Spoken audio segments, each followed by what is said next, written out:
Et si pour la première fois, la France s'était retrouvée prisonnière de son propre jeu, prise au piège par l'audace d'un capitaine africain? Des décennies durant, la France et ses alliés ont manipulé le Burkina Faso comme une simple pièce sur leur échiquier impérial, leur arme la plus sournoise, la trappe du chaos rural. Il suffisait de semer la terreur dans les campagnes pour détourner l'attention de la capitale et miner le pays de l'intérieur. Mais cette fois, un homme a brisé la routine, le capitaine Ibrahim Traoré. Il n'a pas réagi comme attendu.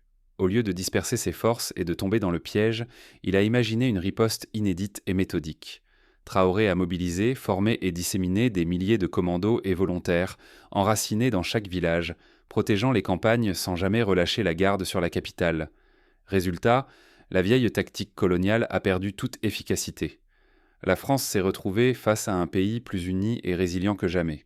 Si la stratégie habituelle avait fonctionné, le Burkina Faso aurait pu perdre son territoire, ses ressources et sa souveraineté.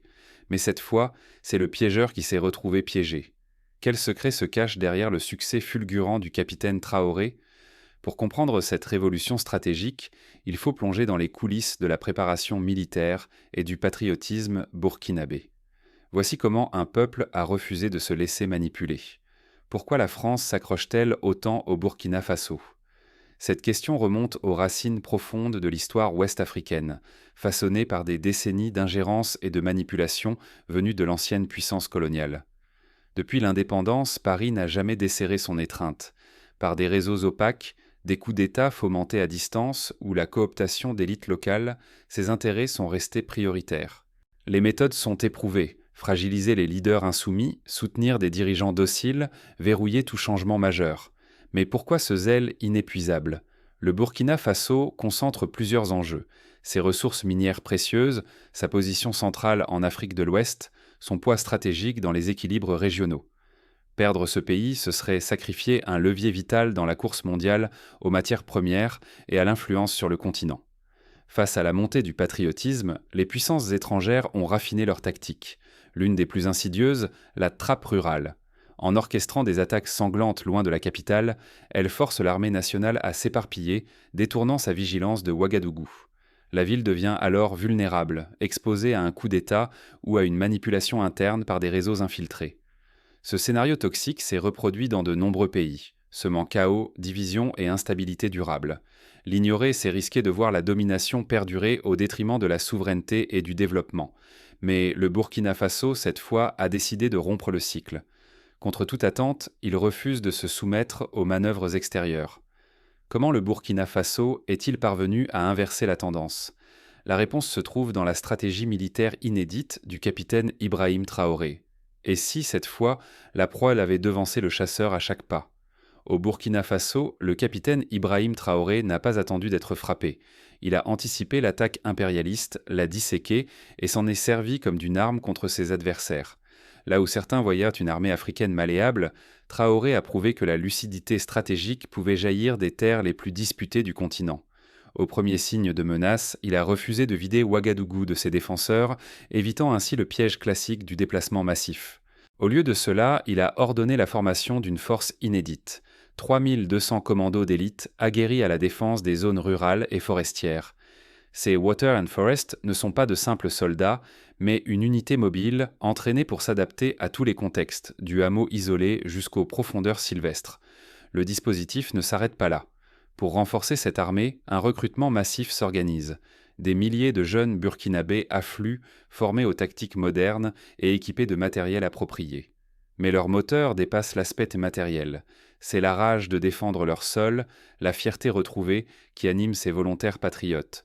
Ainsi, au lieu de fragiliser la capitale, Traoré bâtit une force parallèle, prête à repousser les assauts terroristes là où il pensait agir sans résistance. Les villages cessent d'être des cibles faciles. Ils deviennent le foyer d'une réplique structurée et populaire. Les impérialistes découvrent, pour la première fois, que leur vieille recette échoue. La stratégie française, autrefois fondée sur la division et la diversion, est totalement déjouée.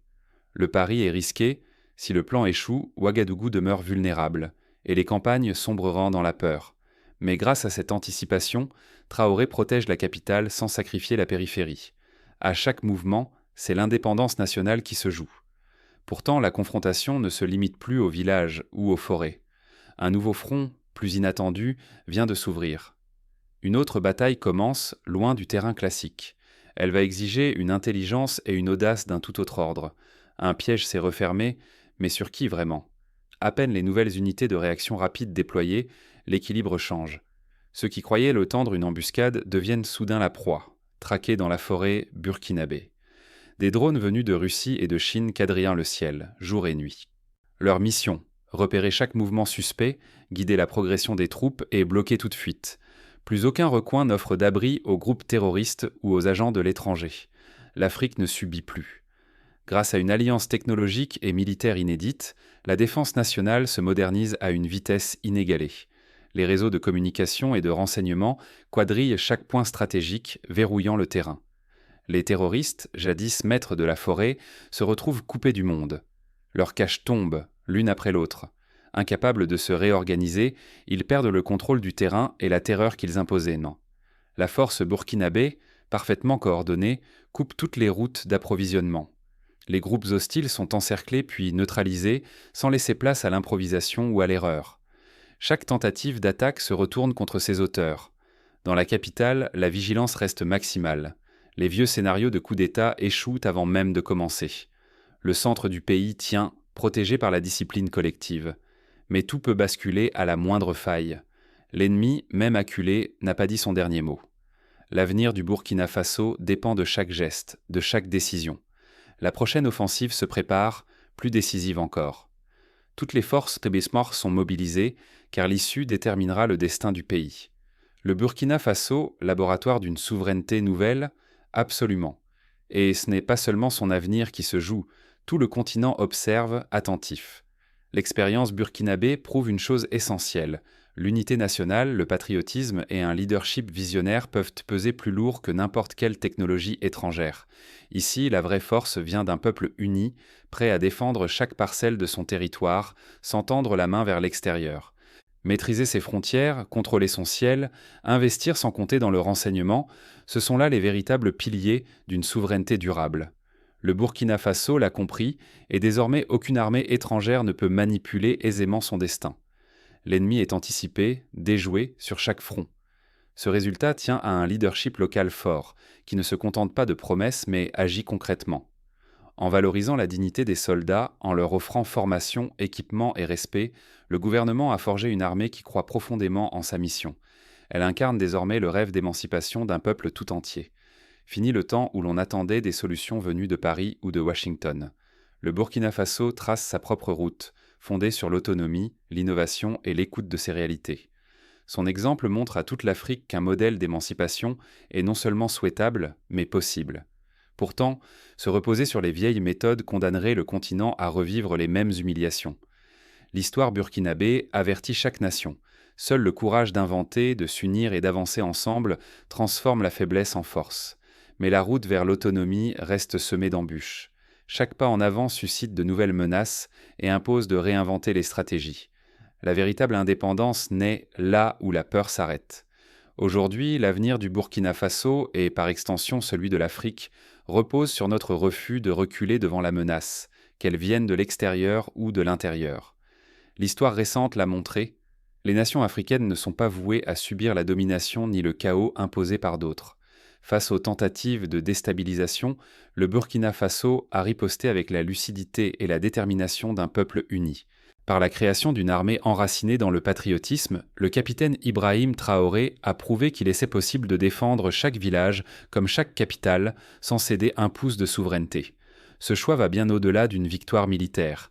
Il démontre qu'un peuple qui croit en lui-même peut changer les règles et se faire respecter. Les pièges dressés contre l'Afrique peuvent désormais se refermer sur leurs auteurs, car l'unité, la vigilance et le courage sont nos nouvelles armes. La souveraineté n'est jamais acquise pour toujours. Elle se mérite chaque jour, par la vigilance, l'innovation et le refus du fatalisme. Le Burkina Faso inspire, mais rappelle aussi que rien ne s'obtient sans l'engagement quotidien de chacun et chacune. Nous sommes à un tournant. L'avenir africain ne dépend ni de traités secrets, ni de promesses venues d'ailleurs, mais de notre capacité à inventer, défendre nos intérêts et transmettre cette fierté. La peur doit céder la place à l'audace, le doute à la confiance. C'est ainsi que s'ouvre la voie de la véritable indépendance, par l'esprit et l'action. N'acceptons jamais que d'autres écrivent notre histoire. Désormais, la souveraineté africaine est entre nos mains.